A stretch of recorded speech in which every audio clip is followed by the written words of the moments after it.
ఆకాశవాణి జాతీయ వార్తలు చదువుతున్నది పీవీకేఎం లక్ష్మి. ముందుగా ముఖ్యాంశాలు. దేశాభివృద్ధికి ఈశాన్య ప్రాంతం చోదక శక్తిగా మారుతోందని ప్రధానమంత్రి నరేంద్ర మోదీ పేర్కొన్నారు. ప్రధానమంత్రి ఉజ్వల యోజన కింద 25 లక్షల అదనపు ఎల్పీజీ కనెక్షన్లను అందించాలని కేంద్ర ప్రభుత్వం నిర్ణయించింది.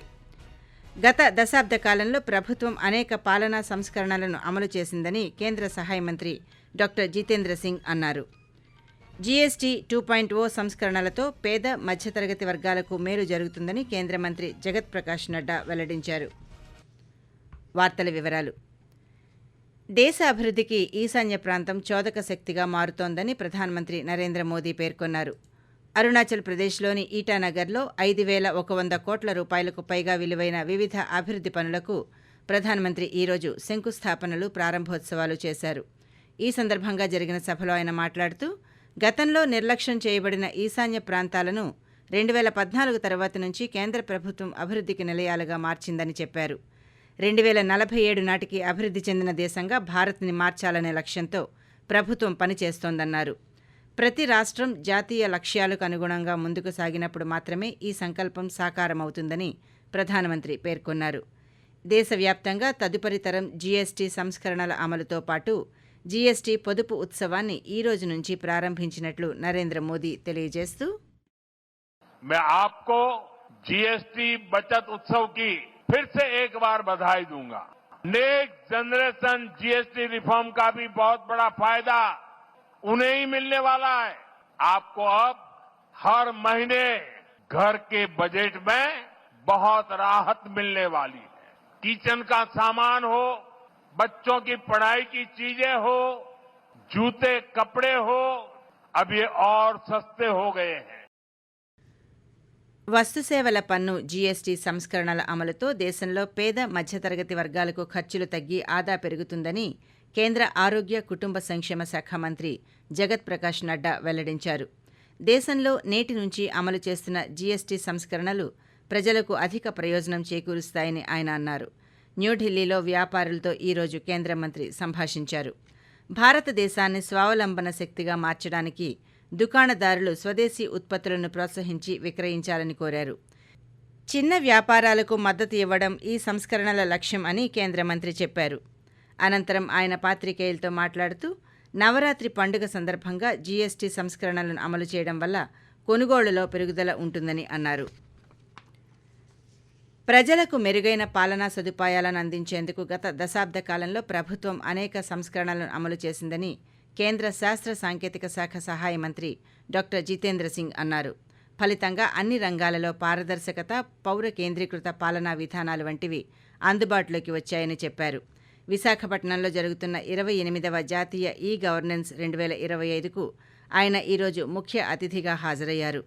ఈ సందర్భంగా మాట్లాడుతూ, వికసిత భారత్ 2047 అనేది కేవలం ఆకాంక్షాత్మకమైనది కాదని, మార్గదర్శక సూత్రమని స్పష్టం చేశారు. ఆంధ్రప్రదేశ్ రాష్ట్రం అన్ని విధాలుగా అభివృద్ధి చెందుతోందని చెప్పారు. విశాఖ నగరం విశేషమైన ప్రగతిని సాధిస్తోందని జితేంద్ర సింగ్ పేర్కొంటూ, The hallmark of most of the governance reforms brought in by this ministry with the intervention of Honorable Prime Minister have 3 or 4 important hallmarks. A, that they were motivated to bring in ease of governance, which would ultimately bring in ease of living for a common citizen. B, that there was huge amount of technology driving it, which is of course no longer an option but an essential feature in the times to come. C, they were highly futuristic. Fourthly, they also had a huge socio-economic impact which may not be realized immediately but which gets realized over a period of time. దేశంలోని మహిళలకు ప్రస్తుత ఆర్థిక సంవత్సరంలో ప్రధానమంత్రి ఉజ్వల యోజన కింద 25 లక్షల అదనపు LPG కనెక్షన్లను అందించాలని కేంద్ర ప్రభుత్వం నిర్ణయించింది. ఢిల్లీలో పాత్రికేయులతో కేంద్ర పెట్రోలియం, సహజవాయు శాఖ మంత్రి హర్దీప్ సింగ్ పూరి ఈరోజు మాట్లాడుతూ, ప్రతి కనెక్షన్కు ప్రభుత్వం 2,000 రూపాయలకు పైగా ఖర్చు చేస్తుందని తెలిపారు. ఈ నిర్ణయంతో ఉజ్వల కుటుంబ సభ్యుల సంఖ్య 10.58 కోట్లకు పెరుగుతుందని అన్నారు. మహిళలకు శుభ్రమైన వంట ఇంధనం సులభంగా అందుబాటులో ఉండేలా చూస్తామని ప్రధానమంత్రి నరేంద్ర మోదీ హామీ ఇచ్చారని ఆయన గుర్తు చేస్తూ, దానికి అనుగుణంగానే ఈ నిర్ణయం తీసుకున్నామని చెప్పారు. దేశంలో గత 11 సంవత్సరాలుగా ప్రధానమంత్రి నరేంద్ర మోదీ నాయకత్వంలో కేంద్ర ప్రభుత్వం అనేక రంగాలలో విశేష అభివృద్ధిని సాధిస్తోంది. ముఖ్యంగా సుపరిపాలనకు అధిక ప్రాధాన్యత ఇస్తూ చేపడుతున్న వివిధ కార్యక్రమాలు దేశాన్ని ప్రగతి పథంలో నడిపిస్తున్నాయి. సేవా పర్వ్ పేరుతో వాటిపై ఆకాశవాణి విశాఖపట్నం ప్రాంతీయ వార్తా విభాగం ప్రత్యేక కథనాలను అందిస్తోంది. అందులో భాగంగా అందరికీ గృహ సదుపాయం అనే సంకల్పంతో ప్రభుత్వం అమలు చేస్తున్న కార్యక్రమాలపై ఒక ప్రత్యేక కథనాన్ని ఇప్పుడు విందాం.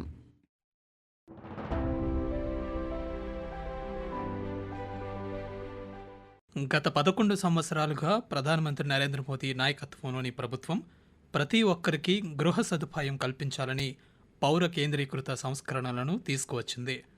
అందులో భాగంగా నగర ప్రజలకు జీవన సౌలభ్యాన్ని అందించేందుకు ప్రభుత్వం వివిధ కార్యక్రమాల పేరిట మౌలిక సదుపాయాల కల్పనతో పాటు గృహ నిర్మాణాలకు అధిక ప్రాధాన్యమిస్తోంది. Our cities cannot prosper without availability of affordable housing.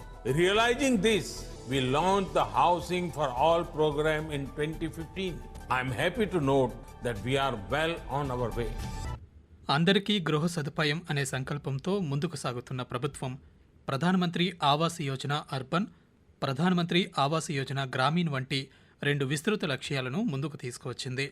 Smart city mission కింద 1.5 లక్షల కోట్ల రూపాయలకు పైగా 7,500 ప్రాజెక్టులను ఇప్పటికే పూర్తి చేసింది. అమృత్ పథకం కింద నగరాల్లో రక్షిత మంచినీటి సదుపాయంతో పాటు మురుగునీటి నిర్వహణ మొదలగు మౌలిక సదుపాయాలను కల్పిస్తోంది. అలాగే ఉజాలా పథకం ద్వారా ఎల్ఈడి బల్బులతో దేశవ్యాప్తంగా ఇల్లు కాంతులీనుతున్నాయి. పీఎం ఉజ్వల ద్వారా పొగరహిత వంటిల్లు సాకారమైంది.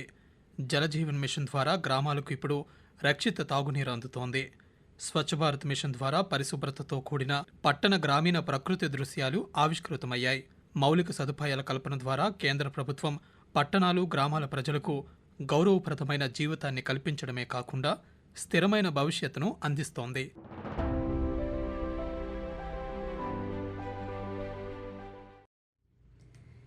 ప్రాచీన వైద్య సంపద అయిన ఆయుర్వేదాన్ని దేశంలో అందరికీ అందుబాటులోకి తెచ్చేందుకు కృషి చేస్తున్నామని గోవాలోని all India institute of Ayurveda director professor Pradeep Kumar Prajapati తెలిపారు. 10వ ఆయుర్వేద దినోత్సవం సందర్భంగా పనాజీలో విలేకరులతో ఆయన ఈరోజు మాట్లాడుతూ ఆయుర్వేదం ప్రాముఖ్యత గురించి తెలియజేసేందుకు ప్రతి ఏడాది ఆయుర్వేద దినోత్సవం జరుపుతున్నామని చెప్పారు. ప్రపంచ ఆరోగ్య రంగానికి ఆయుర్వేదాన్ని అనుసంధానం చేయాల్సిన అవసరం ఉందని అన్నారు. న్యూఢిల్లీలో రేపు జరిగే 71వ జాతీయ చలనచిత్ర అవార్డుల ప్రదానోత్సవంలో రాష్ట్రపతి ద్రౌపది ముర్ము విజేతలకు అవార్డులను ప్రదానం చేయనున్నారు. జాతీయ ఉత్తమ చిత్రంగా 12th ఫెయిల్ హిందీ చిత్రానికి అవార్డు ప్రదానం చేస్తారు. జాతీయ ఉత్తమ నటుడి విభాగంలో జవాన్ చిత్రంలో నటించిన షారుఖ్ ఖాన్కి, అలాగే 12th ఫెయిల్ చిత్రం నటుడు విక్రాంత్ మాస్సీకి ప్రదానం చేస్తారు. ప్రముఖ నటుడు మోహన్ లాల్కు 2023 సంవత్సరానికి గాను ప్రతిష్టాత్మకమైన దాదాసాహెబ్ ఫాల్కే అవార్డును కూడా రాష్ట్రపతి ఈ సందర్భంగా ప్రదానం చేయనున్నారు. ప్రధానమంత్రి నరేంద్ర మోదీ తన మనసులోని భావాలను ఆకాశవాణి ద్వారా దేశ ప్రజలతో పంచుకునే మన్ కీ బాత్ మనసులోని మాట కార్యక్రమం 126వ సంచిక ఈ నెల 28వ తేదీ ఆదివారం ప్రసారమవుతుంది. మన్ కీ బాత్ కార్యక్రమానికి ప్రజలు తమ సూచనలు, సలహాలు అందించాలని ప్రధానమంత్రి కోరారు. ప్రజలు తమ స్వర సందేశాలను 1800117800 నంబరుకు లేదా నరేంద్ర మోదీ యాప్కు ఈ నెల 26వ తేదీ సాయంత్రం వరకు పంపవచ్చు. ఒడిశాలోని కొన్ని ప్రాంతాల్లో రేపు భారీ నుండి అతి భారీ వర్షాలు కురుస్తాయని భారత వాతావరణ విభాగం అంచనా వేసింది. ఆ వివరాలను వాతావరణ విభాగం అధికారి డాక్టర్ అఖిల్ శ్రీవాత్సవ తెలియజేస్తూ ఆంధ్రప్రదేశ్, జార్ఖండ్, ఉత్తర కర్ణాటక, విదర్భల్లో కూడా రేపు భారీ వర్షాలు కురుస్తాయని పేర్కొన్నారు. రాబోయే 2-3 రోజుల్లో అండమాన్ నికోబార్ దీవులు, పశ్చిమ బెంగాల్లోని కొన్ని ప్రాంతాల్లో మెరుపులతో కూడిన ఉరుములు, ఈదురుగాలులు వీచే అవకాశముందని వెల్లడించారు. ఆకాశవాణి జాతీయ వార్తలు ముగించే ముందు ముఖ్యాంశాలు మరోసారి. దేశ అభివృద్ధికి ఈశాన్య ప్రాంతం చోదక శక్తిగా మారుతోందని ప్రధానమంత్రి నరేంద్ర మోదీ పేర్కొన్నారు. ప్రధానమంత్రి ఉజ్వల యోజన కింద 25 లక్షల అదనపు ఎల్పీజీ కనెక్షన్లను అందించాలని కేంద్ర ప్రభుత్వం నిర్ణయించింది. గత దశాబ్ద కాలంలో ప్రభుత్వం అనేక పాలనా సంస్కరణలను అమలు చేసిందని కేంద్ర సహాయ మంత్రి డాక్టర్ జితేంద్ర సింగ్ అన్నారు. ఆకాశవాణి జాతీయ వార్తలు ఇంతటితో సమాప్తం.